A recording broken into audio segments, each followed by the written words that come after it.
So last month I made about $10,000 trading futures. If you see here my P&L, I only took one major trade. And in that same time frame, crypto's been going up, it's been going down, it's been going sideways. I actually covered this trade on one of my videos last month called Why Zcash Will Explode $2,000.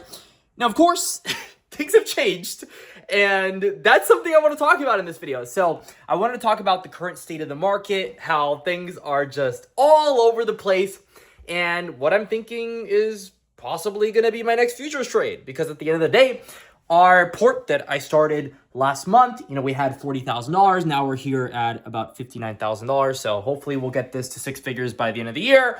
Probably not, but we can all hope for a good trade. So Bitcoin right now is at $92,000. And as you can see here, by the way, my office isn't set up yet. We have everything here, but just not set up yet.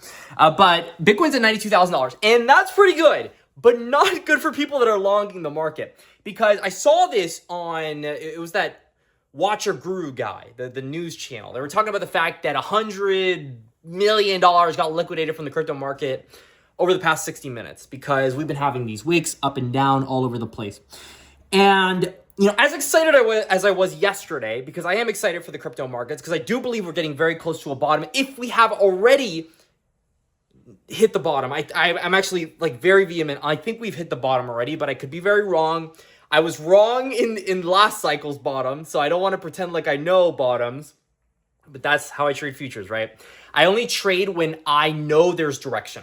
When it came to Zcash, there was clear direction, there was clear narrative, but once the market began to recover, and I said this in my Zcash video, you can check it for yourself. I said that Zcash was a coin that was pumped up artificially by venture capital funds. I want to warn you that if you're trading highly speculative altcoins, a lot of them are similar, and they're similar for a reason. If you look at the cap table, if you look at the people that are giving money to these L1s, a lot of them are the same guys. And once you kind of piece it together, you'll realize that a lot of these chains function the same way. And Zcash, what they had was a coin that was dead for a very long time, a narrative that was all of a sudden interesting because the US had made everything so centralized in crypto. And now they could buy up a good amount of the supply over the course of a bear market and a mini bull market and pump it later. They introduced a product, they made this whole splash.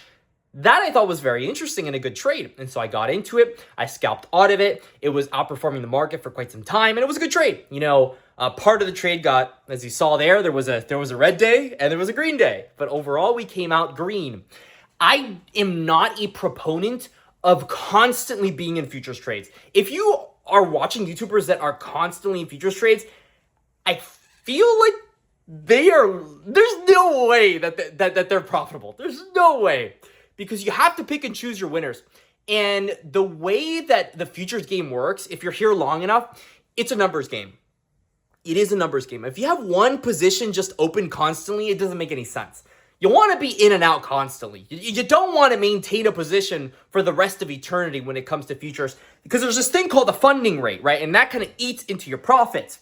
And I love new exchanges. I love coming in and out of exchanges. The reason, for example, we're here with WeX is because they had a great welcome bonus. They had a great incentive for trading. That's why WeX is the big thing that we're covering right now. And if you want to tap into that too, link in the description. You can do that for yourself if you want to trade futures. But guess what? Next month, it could be another exchange. The month after that, another exchange. You go to where it's best for you at any given time. And that's how you should be trading these markets. When the market makes sense, you trade. When it doesn't make any sense, you don't trade. Am I getting into a position right now and going, I put $500,000 into this crypto and I swear, guys, it's going to go up? No, I'm not saying that. What I'm saying right now is you hold on to your horses and you buy spot.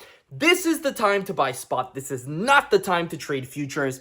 And until the market gives us clear direction, which we have some dates coming up, then I will consider putting in capital into, once again, building my futures portfolio. So let's talk about some of the news catalysts that are coming out. One, we have interest rate cuts. Now, the Feds are likely going to be cutting interest rates. if you look at, let's pull up the poly market here.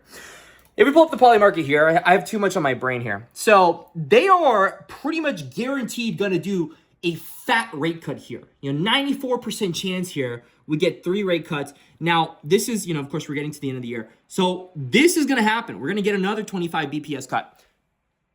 I think that's great for us. That's great news for us. Another thing that's interesting is the AI czar for the United States of America, David Sachs, is also the crypto czar. And he owns a lot of AI and crypto companies. So he has a lot of incentive to make this industry work. And so what I think is going to happen is he's going to make his money on AI. He's keeping that AI run going. We're like in a Cold War scenario or something. Listen, I'm a trader. I'm not here to get into politics. But I think they're going to start pumping into the crypto markets again, because we saw Bank of America start to advise their clients to put a percentage of the portfolio into crypto. We saw a bunch of banks across the board, honestly, just started looking into crypto. It felt like they manipulated the market. They did it on purpose. They really, really did it on purpose. And you got to realize that. So they could just as easily dump the markets again to make us feel like this was the bottom. And then they humble you again. So what I want to see is Bitcoin go over 100K by the end of this year. And that's enough direction for me, honestly. That's more than enough direction for me. I covered yesterday the fact that I believe Ethereum is actually a better trade right now than Bitcoin. So if I was to long a coin right now, it would probably be Ethereum. Because they came out with an upgrade. Okay, they came out with the Fusaka upgrade. The Fusaka upgrade is a big deal because it increases the limit of the amount of stuff that could happen on Ethereum at any given time. This makes Ethereum a store of value or a vault for DeFi. It's the store of value for DeFi. And DeFi is the most interesting upside in the crypto industry. So they're preparing for more people or these institutions to go ahead and tap into exactly that. That's what the Fusaka upgrade is for. And so from my mental fortitude, I have kind of come to the conclusion that Bitcoin isn't as interesting as the narrative behind Ethereum. I think Ethereum's narrative is more interesting, and they haven't had anything hot for a long time. So I am actually bullish on ETH against Bitcoin. That's something really weird because I don't normally say that, but at the end of the day, the markets are constantly changing, so that's the game that we're playing. Am I longing it right now? No, I don't currently have a long open. Obviously, I hold Ethereum. Obviously, I hold Bitcoin. I've been in this game for long enough. I will consider, let me be very clear here. Let's pull up the hourly. I will consider longing this coin if we can sustain above 3,200 for over a week. If we can do that, then I believe the bottom is in and we will go higher.